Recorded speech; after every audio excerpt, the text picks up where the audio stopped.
So what would happen if the US government itself decided the dollar was just too strong?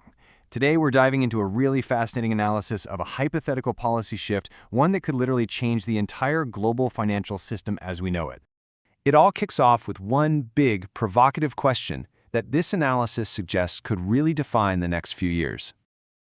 This is the question that apparently started buzzing through financial markets. For decades, right? The US dollar has been the world's ultimate security blanket. When things go wrong, you grab the dollar. This analysis explores what happens when people start checking to see if that blanket is full of holes. And that gets us right to the heart of the matter, this concept called US dollar exceptionalism. It's a pretty simple idea, really. When there's a crisis anywhere in the world, money floods into the US dollar for safety. It's the ultimate financial safe harbor. But what if that harbor suddenly looks like it's in the middle of a hurricane itself? Okay, so you're probably asking, why on earth would an American administration want to weaken its own currency? Well, it all comes down to a totally different philosophy on what actually makes an economy strong.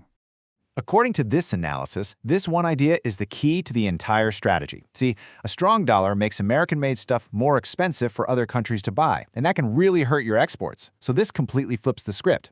A strong dollar is no longer a sign of strength. It's seen as a direct threat to American jobs. And I mean, just look at this comparison. You can see how huge this shift is. For decades, the official U.S. government line, from administration to administration, was always, a strong dollar is in America's interest. This new policy is a complete 180, arguing that very same strength is actually a problem that needs to be solved. So that's the why. Now for the how. How exactly was this new philosophy put into action? Well, the analysis lays out this really coordinated four-part strategy. And yeah, this wasn't some random one-off policy. It was a full-court press, a four-pronged attack, using words, pressure on the Fed, trade policy, and even the federal budget to try and wrestle the dollar's value down. First up, the playbook started with something simple: words. Just by repeatedly saying the dollar was too strong and calling out other countries for being currency manipulators, the administration sent a crystal-clear signal to the markets.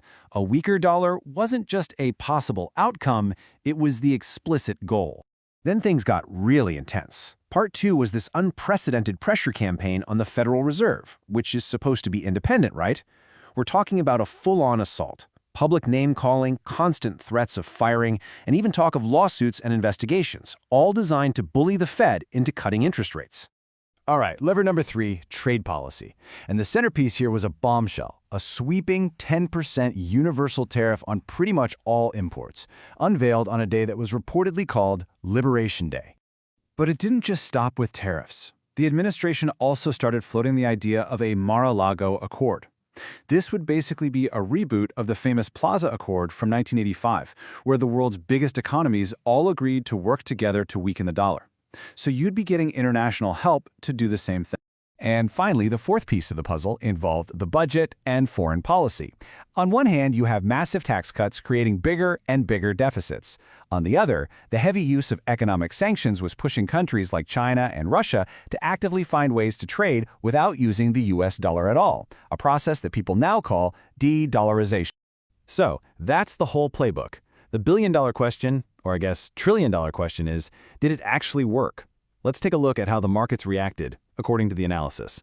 The impact was almost instantaneous. That Liberation Day tariff announcement apparently triggered a nearly 12.5% stock market crash in just 1 week. But here's the real bombshell, the part that made everyone's head spin. That old flight to safety rule completely shattered. Instead of piling into dollars during the crisis, investors were dumping them. And you can see the effect on the currency right here. It was just brutal. The US dollar index plummeted 11% in the first half of the year. To put that in perspective, that's the steepest drop for that period in over 50 years. So let's zoom out. Where does all of this lead? The analysis suggests this isn't just some temporary blip on the radar, but a fundamental, maybe even permanent change in the global financial order. And this slide really sums up the end result. The dollar's status shifts from being unconditionally preferred, the automatic, no-brainer choice, to relatively selective. What that means is global investors can't just blindly run to the dollar anymore. Now they have to stop and actually think about the risks coming from US policy itself. So what this analysis ultimately paints is a picture of a deliberate, calculated policy to end dollar exceptionalism. And it leaves us with one final massive, thought-provoking question. If the dollar is no longer the undisputed king of currencies, what does the new global financial world actually look like?